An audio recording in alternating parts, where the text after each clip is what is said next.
శ్రీ రామకృష్ణ ప్రభ ఛానల్ను చూడండి, మాసపత్రికను చదవండి. నమస్తే. ఆనందబజార్ శీర్షికలో ఇది మొదటి భాగం. దీనిని వింటున్న మీకు అందరికీ ఒక విజ్ఞప్తి. దీనిని విన్న తరువాత ఒక్కసారి బయటికి వెళ్ళండి. బాల్కనీ నుండి కానీ వాకిలి నుండి కానీ చుట్టూ ఉన్న పరిసరాలను, మనుషులను పరిశీలించండి. మీ కళ్ళు వెళ్ళేంత దూరంగా దృష్టిని ప్రసరింపచేయండి. దూరంగా కదులుతున్న వాహనాలను, మనుషులను, గాలికి అటూ ఇటూ ఊగుతున్న చెట్లను కొంతసేపు గమనించండి. ఆకాశంలో పక్షులు ఎగురుతూ ఉంటే వాటిని గమనించండి. ఆకాశంలో ఉదయిస్తున్నా లేదా అస్తమిస్తున్నా లేదా నడినెత్తిన ఉన్న సూర్యబింబాన్ని చూడండి. మనసులో ఏ ఇతర ఆలోచన ఉండకూడదు. కొంతసేపు తరువాత దృష్టిని కొంచెం దగ్గరికి తీసుకొని రండి. మీకు దగ్గరలో కదులుతున్న మనుషులు, జంతువులను, అలాగే వాహనాలను బాగా పరిశీలించండి. ఈసారి మనుషులలో భావాలు, వాహనాల వేగాలు, శబ్దాలు, జంతువుల కదలికలు స్పష్టంగా కనిపిస్తూ ఉంటాయి. దగ్గరగా ఉన్న మొక్కలు, తీగలు గాలికి కదులుతూ ఉంటాయి. గాలిలో సీతాకోకచిలుకలు, తూనీగలు ఎగురుతూ ఉంటాయి.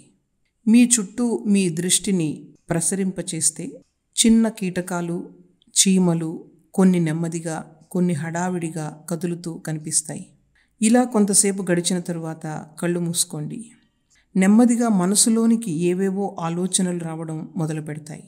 వాటిని కొంతసేపు పరిశీలించండి. ఇలా కొన్ని నిమిషాలు గడిచిన తరువాత సూర్యుణ్ణి మరొకసారి చూడండి. ఇంతకుముందు మీరు చూసిన స్థానంలో కాకుండా వేరే స్థానంలో ఉన్నాడు. మళ్ళీ కళ్ళు మూసుకొని మీ మనసులోని ఆలోచనల్ని గమనించండి.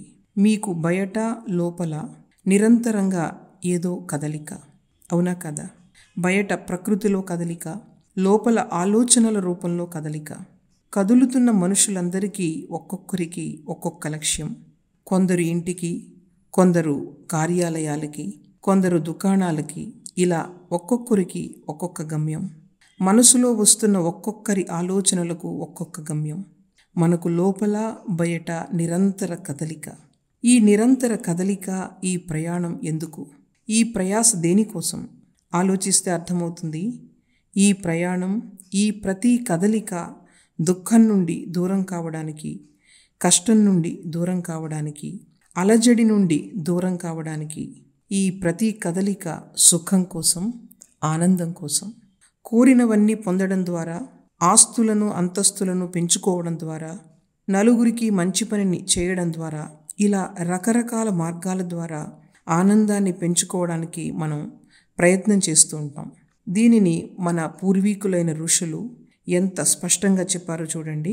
బయట మనం చేసే ప్రయాణం 3 రకాలైన లక్ష్యాల కోసం సాగుతుంది. అవేంటంటే ధర్మం, అర్థం, కామం. వీటినే పురుషార్థాలు అంటారు. ధర్మం అంటే ఒక మంచి పని చేయడం కోసం. అర్థం అంటే ఆస్తులు కూడగట్టుకోవడం కోసం. కామం అంటే కోరికలను నెరవేర్చుకోవడం కోసం.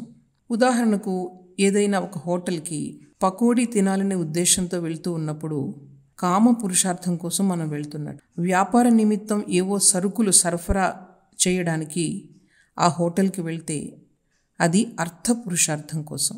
అలాగే ఆ హోటల్లో భోజనం కొని పేదవారికి పంచిపెట్టడానికి అయితే కనుక అది ధర్మ పురుషార్థం కోసం వెళ్తున్నట్లన్నమాట.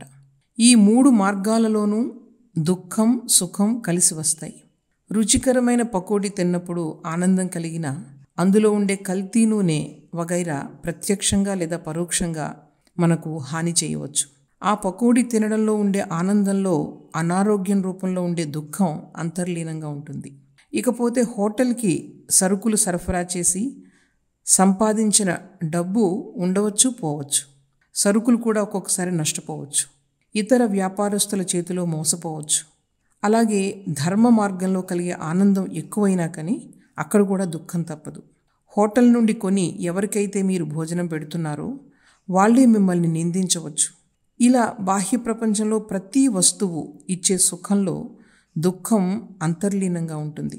విషయేంద్రియ సంయోగాత్ ఎత్తదగ్రే అమృతోపమం పరిణామే విషమివ.